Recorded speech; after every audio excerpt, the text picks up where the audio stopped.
Albert Einstein once said, "Everybody's a genius, but if you judge a fish by its ability to climb a tree, it will live its whole life believing that it is stupid." Ladies and gentlemen of the jury, today on trial we have modern day schooling. Glad you could come. Not only does he make fish climb trees, but also makes them climb down and do a 10-mile run. Tell me, school, are you proud of the things you've done? Turning millions of people into robots, do you find that fun? Do you realize how many kids relate to that fish swimming upstream in class, never finding their gifts, thinking they are stupid, believing they are useless? Well, the time has come, no more excuses. I call school to the stand and accuse him of killing creativity, individuality, and being intellectually abusive. He's an ancient institution that has outlived his usage. So, Your Honor, this concludes my opening statement, and if I may present the evidence of my case, I will prove it. Proceed. Exhibit A. Here's a modern day phone. Recognize it? Here's a phone from 150 years ago. Big difference, right? Stay with me. Here's a car from today, and here's a car from 150 years ago. Big difference, right? Well, get this. Here's a classroom of today, and here's a class we used 150 years ago. Now, ain't that a shame? In literally more than a century, nothing has changed. Yet you claim to prepare students for the future? But with evidence like that, I must ask, do you prepare students for the future or the past? I did a background check on you and let the record show that you were made to train people to work in factories, which explains why you put students in straight rows, nice and neat, tell them sit still, raise your hand if you want to speak, give them a short break to eat, and for 8 hours a day, tell them what to think. Oh, and make them compete to get an A letter which determines product quality, hence grade A of meat. I get it. Back then, times were different. We all have a past. I myself am no Gandhi. But today, we don't need to make robot zombies. The world has progressed. And now we need people who think creatively, innovatively, critically, independently, with the ability to connect. See, every scientist will tell you that no two brains are the same. And every parent with 2 or more children will confirm that claim.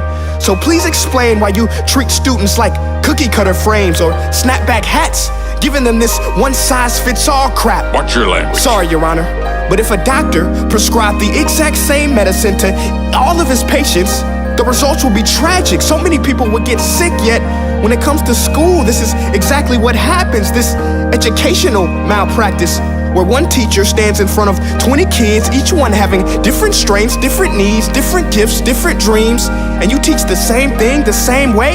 That's horrific. Ladies and gentlemen, the defendant should not be acquitted. This may be one of the worst criminal offenses ever to be committed. And let's mention the way you treat your employees. Objection. Overruled. I want to hear this. It's a shame. I mean, teachers have the most important job on the planet, yet they're underpaid?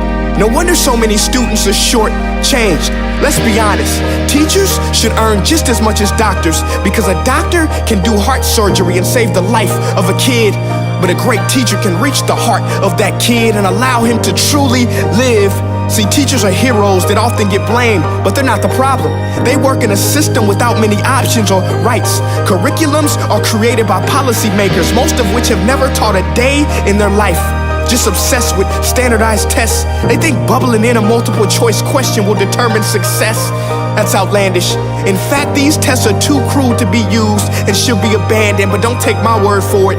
Take Frederick J. Kelly, the man who invented standardized testing, who said, and I quote, "These tests are too cruel to be used and should be abandoned." Ladies and gentlemen of the jury, if we continue down this road, the results will be lethal. I don't have much faith in school, but I do have faith in people.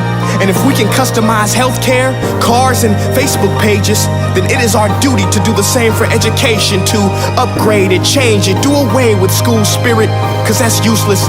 Unless we're working to bring the spirit out of each and every student, that should be our task.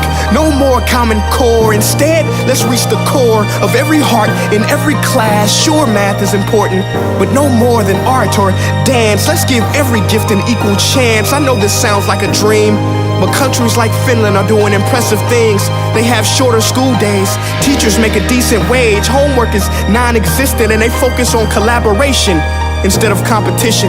But here's the kicker, boys and girls. Their educational system outperforms every other country in the world. Other places like Singapore are succeeding rapidly. Schools like Montessori, programs like Khan Academy. There is no single solution, but let's get moving.